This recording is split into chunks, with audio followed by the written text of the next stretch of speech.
with Corey Jack at the Holy Rosary Catholic Institute in Lafayette, Louisiana. Corey, are you able to give us, I guess, the history on when it was built, why it was started? The Holy Rosary Institute, which started in Galveston, Texas in the late 1800s. It was moved here in 1913. So Father Philip Keller purchased what was at the time 100 acres, and then with the help of Henrietta DeLille and Catherine Drexel, built this building and staffed it. So the Sisters of the Holy Family, which is the second oldest order of African American nuns in the country, staffed the school. So it was built to be a school for African American women at a time where providing an education, certain types of education, was still illegal to do so, especially in the South. So it opened up as a boarding school and also taught technical skills and vocational skills to African American women. That was its original intended purpose. And I saw online eventually it became a co-ed facility. That was in the 40s. I believe it was in 1947, but that happened in the 40s. And it was just decided that was best, or was it in order to try to get more attendance? It was very successful. If you do the research, you'll see that the peak of this place was sort of in the 50s and in the 60s. So momentum was really, really building up. In fact, at its peak, Holy Rosary had 467. At the time it celebrated its 50th year anniversary, it had almost 500 students enrolled here. So Whoa. It was building momentum because it was producing a lot of successful people. In fact, a lot of local community stakeholders, people in public office, judges, and the likes, and people all over the world, or graduates, alumni of this place. So when I'm here, because my office is in the building on the side of us, sometimes I'll see people drive in unfamiliar cars with license plates from out of state. And they'll just get out their car and they'll stand and look at this building, and you can just see the emotion in their face. Sometimes I'll come out and I'll speak to them because they're graduates. They'll tell me they graduated in the 80s, or class of 74, or class of, 62, and they're just flooded with emotions from memories of when they attended here. It's really great to see and to experience. At what point did the school end up closing its doors, and was it a gradual planned closure, or was it an abrupt closure? It was gradual for the most part. So the Holy Rosary Institute closed its doors in 1993. I was speaking to a gentleman the other day, actually, that was part of that last class. But the enrollment started to dwindle in the early 80s. But it was sort of just a slow dwindling. And in 1993 is when it officially closed its doors.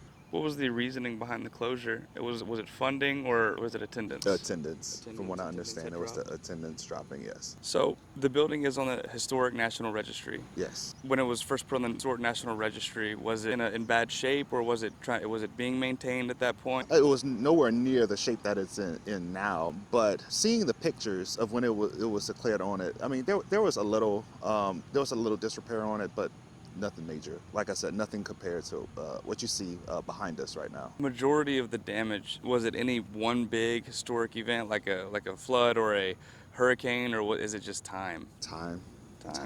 Eventually, parts of the roof opened up, and once the roof opened up, the building became exposed to the elements. And once that happened, just over time, things start falling apart, and that's kind of time has been the main culprit.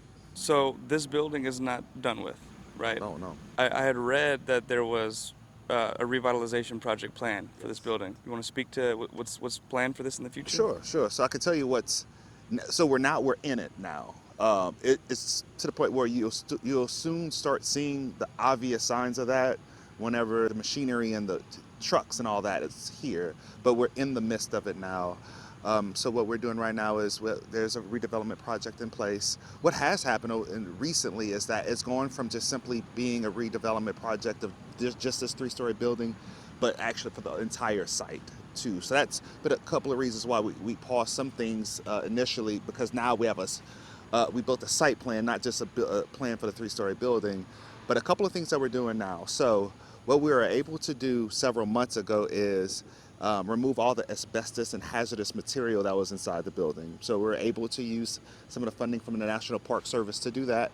We're also able to remove the debris on the first floor, which is the reason you can actually walk in the building now, because a year ago, you can walk into the front corridor, but you really couldn't maneuver because debris from the third, second floor and the roof had fallen onto the first floor. So now that a lot of that debris has been removed to where you can actually walk inside the building, which was needed for this next phase of the project.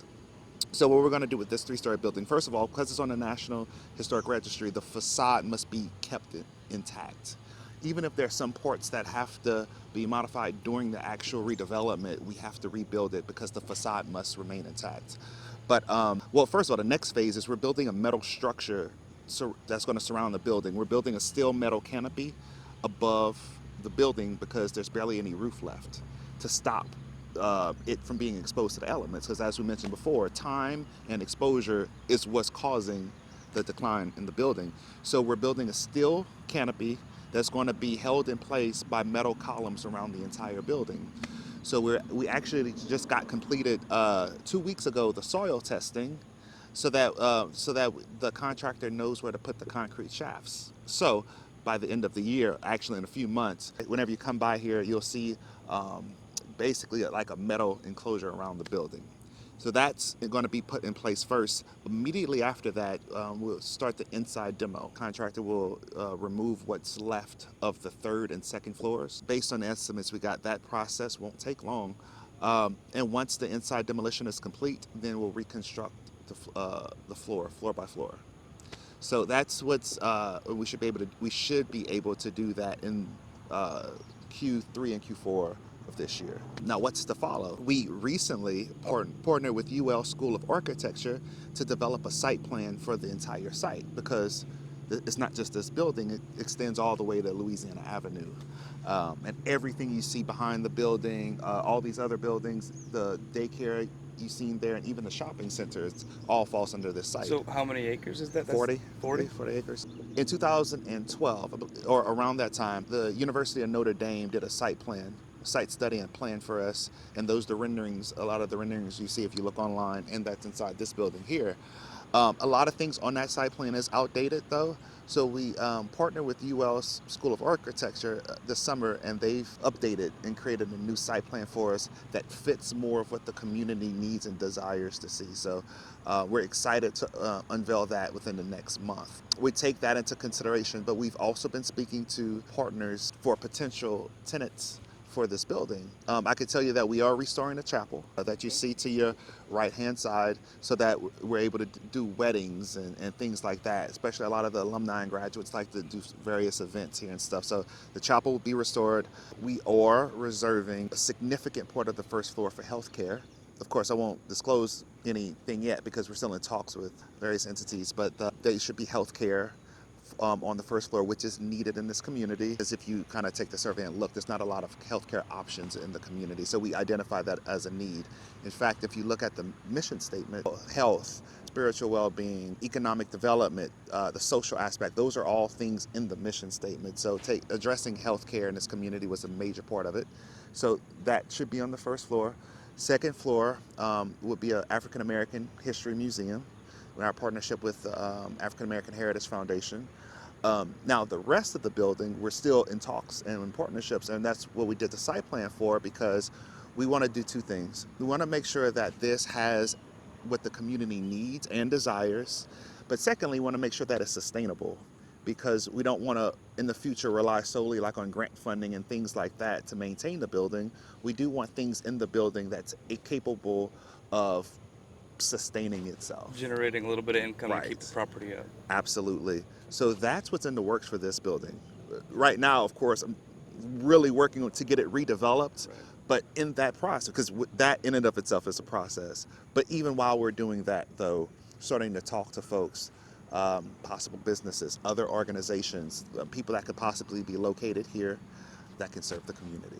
So this is essentially going to turn into a community center. Yes. That's awesome. Yes. So a chapel and a little event hall type of thing, possible healthcare, and a historic museum. Yes. That's awesome. That's what really that's cool. what we know will be in the building. We have talks of other things possibly, but because those things we just named is only half the building. Yeah. We still have additional space. And we have ideas, and we're in talks, so it's exciting. That's awesome. Is there a website or a Facebook page that the public can keep up with the progress with? Sure. So on Facebook, it's Holy Rosary Redevelopment. It's Facebook page. The website actually should launch in about a month. Okay. So updated website so that you'll be able to see. Now we do have a newsletter that we started 2 months ago. So if anyone's interested, they can actually sign up for the newsletter through the Facebook page, and they'll get a monthly newsletter that has project updates. So Holy Rosary Redevelopment. Facebook page, and they can sign up for the newsletter there? Yes. Okay. Simple Awesome. Google form that you fill out, and then you'll receive the monthly newsletter. This is an amazing project, and yes, Holy Rosary Redevelopment is sort of spearheading the day-to-day of it. But for those in the community, one thing that we've learned is that you can never have enough help. So if anyone would like to volunteer in any capacity, I do encourage them to reach out to us. Facebook page, like I said, once the website launches in a month, we welcome that. We think that it'll add so much more to the Awesome. project. Not necessarily even in the day-to-day reconstruction of the 3-story building and the several other buildings on campus, but as far as the programming, ways that the place can give back to the community, things like that. So always welcome volunteers or anybody who wants to contribute, of course monetarily, but not just that, but time, energy, effort, expertise. Right. So that's always welcomed. Is there going to be like a volunteer sign-up event? So we're actually been in the works with that now. Earlier this year, we partnered with Parish Proud to do a cleanup day here. We were amazed because we were expecting maybe 50 people, but 125 people showed up, and this property was swamped with people just walking around the whole thing collecting trash. There were so much people that they spilled over into the communities and started picking up trash here. So we're incredibly grateful to Parish Proud for that partnership opportunity. But that got us thinking we can do more things like that, not just cleanup efforts, but other things, advocacy, or whatever the case may be, to help with fundraising. A capital campaign will be launched soon, and various fundraising activities. If people would like to just help with those activities, yes, there is the state funding available to us, but one thing though, that funding is only allocated towards specific things in this redevelopment project. There's still a slew of other things that needs to be done as part of the project that state and federal funding doesn't cover. Right? So the fundraising efforts to be able to fund those other things, even whenever you look at the master plan, it's a plan for the entire site. A lot of our state and federal funding only covers like things with the 3-story building. So to do the other things on site that the community be a part of, like the green spaces and all the other things, it will require funding from other sources. So, just being a part of those fundraising processes will be very helpful. If just the average Joe wanted to log on and donate anything, from $5 to $100 to more, Yes. is that going to be on the site, or is there already a place where they can do that? So you can do it on the Facebook page. You can do it on the newsletter as well. And then when the site launches shortly, you can definitely do it. In fact, you won't have to look too far for the donate button. It's going to be right there. Okay. It's going to be right there. Okay, sounds good. Well, Corey, I appreciate your time, sir. problem. And I hope that this project goes as planned, because it is going to be a really cool, beautiful community center. Absolutely. Thank you. Thank you. Thank you.